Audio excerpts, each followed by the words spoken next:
Alright, what is up everybody, Raging Monster, welcome back to another video, and today I just watched the Tru and Otzdarva kind of, not really a debate, but more of a discussion with hooks versus kills. So I kind of wanted to weigh in on a couple things and give my honest thoughts on kind of how, just give my thoughts really. So let's start off, hooks or kills, what do I think is more viable? Both. So in all honesty, both are actually the killer's objective. So the killer's objective is to actually get hooks because it actually leads to kills. So I guess you could say that hooks and kills are kind of the killer's objective. I mean, both of them actually are incentivized. Now, I will say this, neither side is wrong, and both of them have valid points, and I think that's completely fine. I think discussion is healthy for this game. So I just want to say, before we go any further into this video, please do not go and send hate to anybody. Don't be weird. Discussion is healthy for this game, and especially with how it is right now, I think it's really healthy for people to start discussing these things, and especially seeing as how MMR is on the horizon, we really should be talking about this because MMR is hidden, and we don't know how it's calculated other than the fact that it's not going to be based off kills. For all we know, it could be, for Survivor, it could be based off of them disturbing crows, or for Killer, it could be based off of them, how many times they kick a pallet. Like, we don't know what it's based off of, right? We don't know what the devs consider skill, and I wish that they would make it known what they consider skill. And I think that's what's kind of the center of the problem with debating in DVD in regards to what the objective is for Killer, is the developers have never really specifically defined what the objective is, right? We don't know. And I think that going into MMR not knowing what the objective is a problem.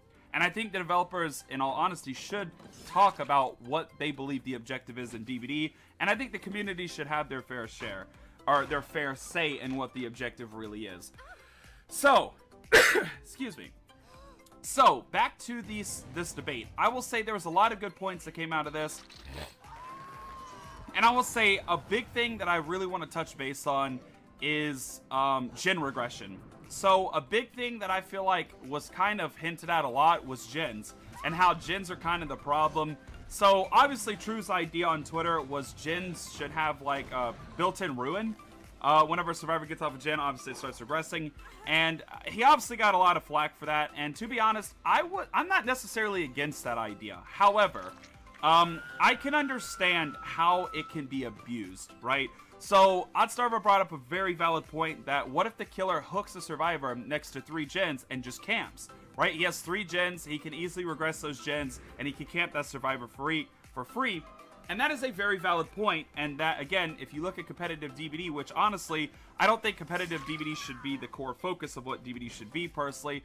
I don't think DVD will ever be a competitive game. There's too much RNG, and again, that RNG ties in to why it's hard to define what the actual objective is for Killer, in my opinion, is because there's so many situations, right? Let's say, okay, perfect example.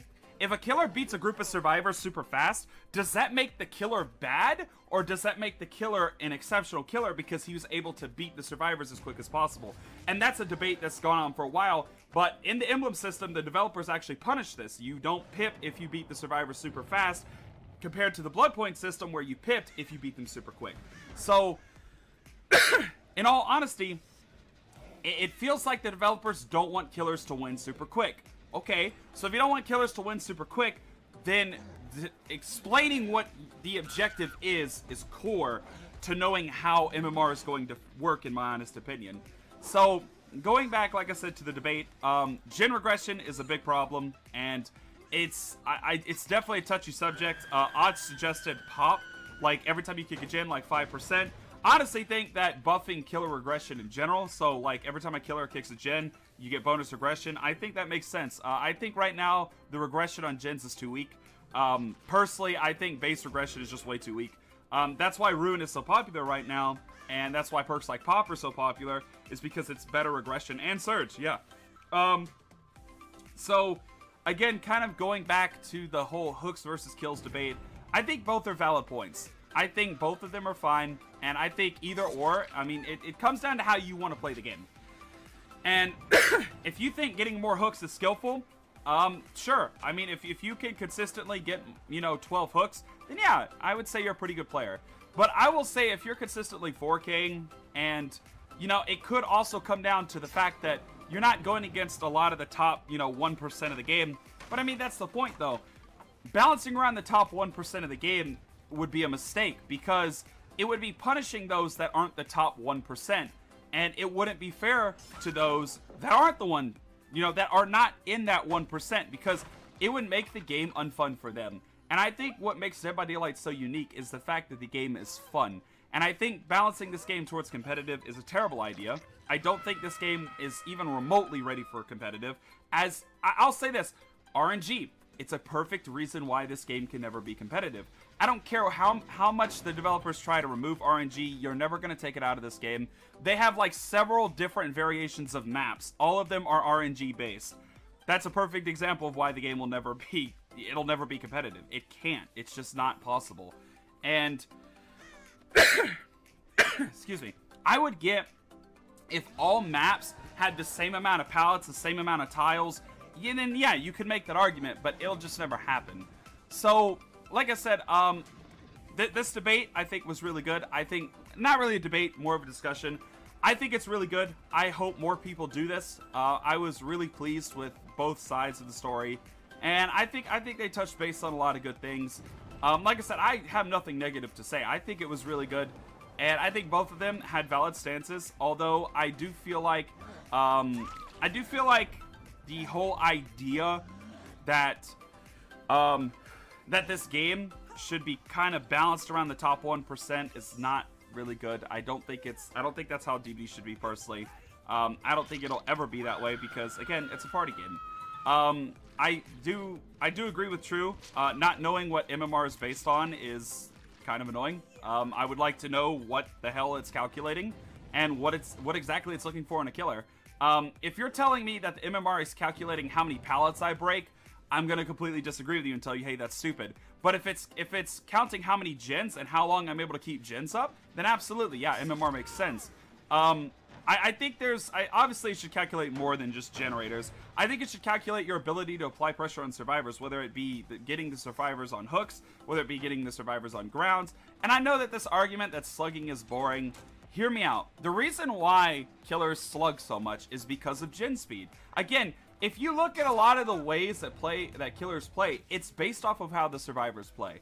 And this argument that slugging is boring, okay, well, gen speeds are boring, but I don't think gen speeds need a change. Is you know, my point. I don't think slugging needs a change. What I think is there's so much in the game now to kind of counteract slugging, and it's also kind of counteracting tunneling. I don't really think that you need much of a change. However, I do think the new Decisive Strike is exceptionally weak, personally. I think, in modest opinion, if you really want to combat tunneling, make it a perk that you can use 2 times. And I think that makes it a better perk, because who's to stop the killer after you use it? Nothing, right? They're just going to tunnel you if you use your DS. So, like I said, going back to slugging, I mean, Unbreakable, Soul Guard, Flip-Flop, there's a lot of perks in this game that kind of counteract slugging and kind of discourage it now. So I don't think it needs a change. I don't think it needs a nerf. I think slugging is fine.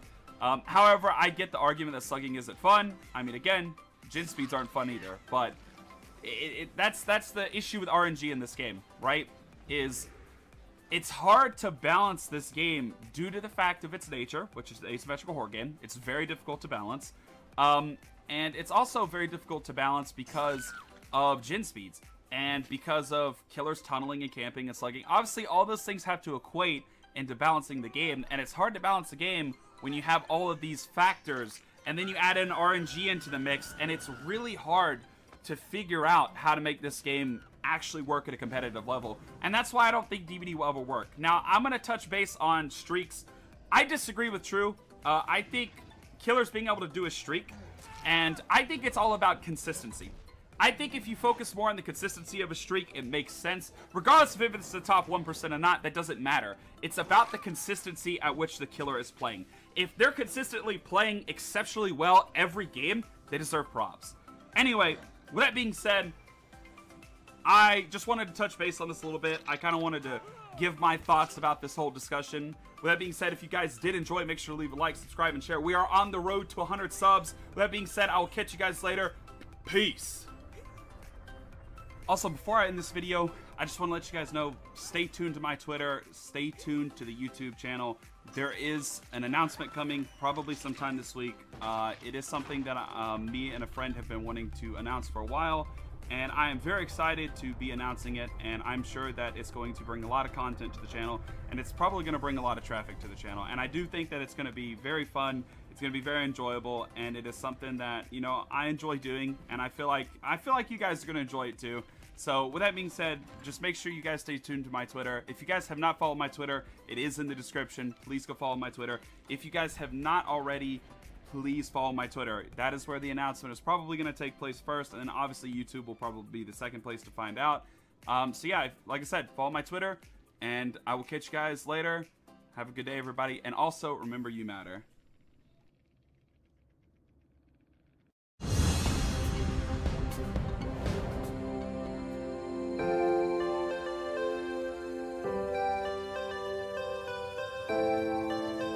Say the word, say the word.